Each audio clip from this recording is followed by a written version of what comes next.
En clair, comme je le disais à l'instant aux journalistes de France Bleu qui m'interrogeaient, il s'agit d'un investissement important, puisque comme vous le savez, il s'agit d'un investissement de 2 900 000 € qui est financé par le syndicat mixte et dont la région, par une subvention, assure l'équilibre de l'investissement, et que cette grue est le symbole de la croissance permanente de l'activité du port, qui connaît, j'allais dire, un accroissement de son activité sur tous ses pans, qu'il s'agisse de l'activité pêche. Je sais que les pêcheurs sont là et nous avons la chance d'avoir là des entreprises, des artisans qui, grâce à l'excellence et grâce à leur savoir-faire, ont permis une augmentation significative de l'activité depuis quelques années, pourvu que ça dure. L'accroissement de l'activité sur la part plaisance grâce à des investissements qui ont été réalisés et le développement de l'activité sur le port de commerce. Deux chiffres qui démontrent bien les choses. Sur l'activité du port de commerce, il y a 400 000 passagers désormais par an et il y a 150 000 voitures qui chaque année, mon cher Sébastien, sont amenées à embarquer et débarquer à partir du port de Dieppe. Ce qui m'amène très clairement, en même temps je le dis aux Diepois, à considérer qu'il n'est pas supportable, Thierry Dulière évoque souvent ce sujet, Sébastien Jumel aussi, qui est très clairement la question du raccordement de la RN 27. C'est pas acceptable d'avoir un chantier qui ne se termine pas.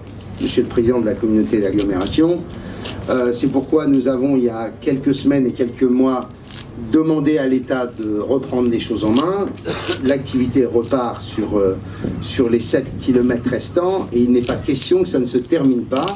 J'en profite pour le dire. L'État nous garantit que les crédits seront là pour faire en sorte qu'en 2019, tout ça soit mis en service. Je le dis, je crois que ça fait partie là aussi du développement de l'activité. Sur la grue, je crois que je n'ai pas le nom de notre grutier, notre chef grutier qui nous a accompagnés. Il y a Stéphane Chaise. Monsieur Chaise. Thierry Fourré. Monsieur Fourré et Monsieur Chaise qui nous ont accompagnés m'ont indiqué qu'il y aurait une place pour moi à partir de lundi pour commencer ma formation de grutier. Je ne la ferai pas avec Sébastien Jumel qui m'a indiqué qu'il avait désormais un peu des problèmes avec l'altitude.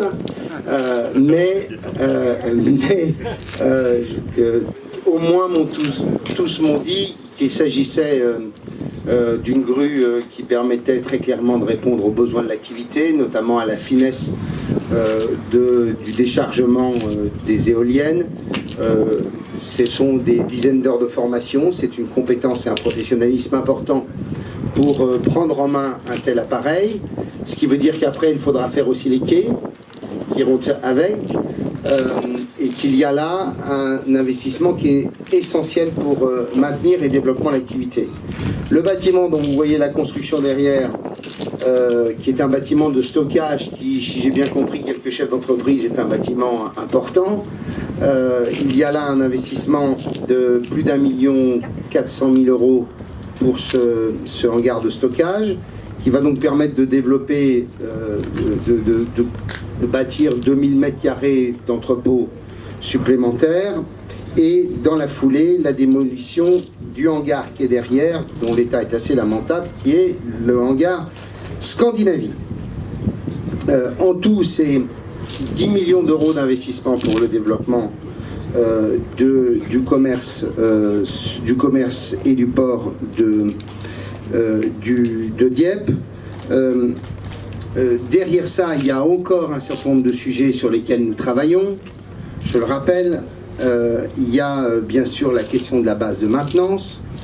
Il y a aussi la préservation du pont Colbert. Je me souviens qu'il s'agissait d'un débat. Je crois savoir de la dernière réunion que j'ai eue avec des services il y a quelques jours, qu'il s'agissait d'un sujet qui était sur le point d'être réglé et qui ne fâcherait donc personne. Et enfin, il y aura les travaux des quais autour du port qui, là aussi, feront l'objet d'un certain nombre d'investissements.